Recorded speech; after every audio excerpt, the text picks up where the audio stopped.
যারা শাসক দলের ঘনিষ্ঠ তাদের যদি সিবিআই ডাকে তাহলে তো আপনাদের কৌলিন্য অনেক বেড়ে যায়। You make me feel guilty actually. I'm giving a straight answer.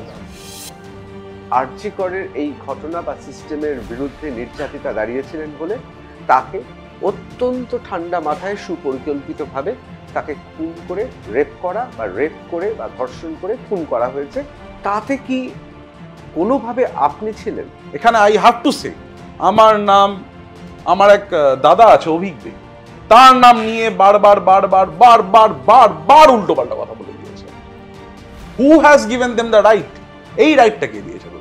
Doctor সুবর্ণ গোস্বামী ছিলেন, আবার ডক্টর তাপস প্রামাণিকও ছিলেন।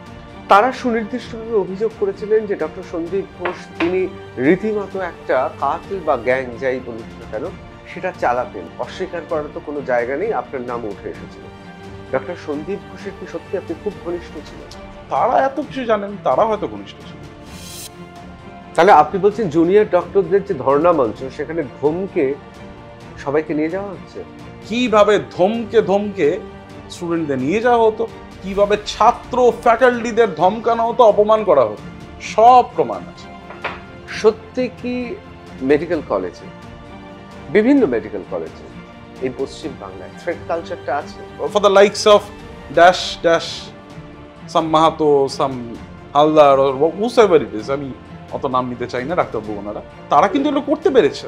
আরজি করের ঘটনার পরের দিন সকালবেলায় ডক্টর সন্দীপ ঘোষ আপনাকে ডেকে পাঠালেন, কিন্তু দেখুন কি আশ্চর্য বিষয়, আপনাকে ফেলে রাখলেন সাগর দত্তে। অত ক্ষমতাশালী লোক আরজি করে নিয়ে এলেন না। কোথাও কি মনে হচ্ছে ডক্টর সন্দীপ ঘোষ আসলে আপনাদেরও ঠকাচ্ছেন? অফকোর্স, আমি আবারও বলছি, কোথায় প্রিন্সিপাল, কোথায় আমি সিনিয়র রেসিডেন্ট তাও হয়তো নয় এখন। Right now I am suspended by the department of health and family. তাহলে আপনার সর্বনাশটা কে করলেন? ডক্টর সন্দীপ ঘোষ না শাসক দলের ঘনিষ্ঠ হওয়াটাই বোধহয় সর্বনাশ হয়ে গেল? রং টাইমিং, রং পেশেন্ট। এখানে আসছে অনেকেই তো না করেছে, ভয় দেখিয়েছে। এই ধরনের কিছু মানুষকে আমি ইম্পর্টেন্সই দিতে চাই না। বাংলা ভাষায় একটা কথা আছে, ঝোপ বুঝে কোপ মার। আপনি মনে করছেন যেই সময়টা অনেকে বলে না যে হাতি যখন কাদায় পড়ে, আমি আর বলছি না, অনেকে তাকে নাকি লাথিও মারে। এরা এতটা সিগনিফিকেন্ট, এতটাই পাওয়ারফুল, আর তারপরে যা যা বিভিন্ন জায়গায় করে গিয়েছে সেই সব খবরই কিন্তু রাখা আছে উইথ প্রুফ। দেখুন the news room plus 28 December শনিবার সন্ধে 6টায়।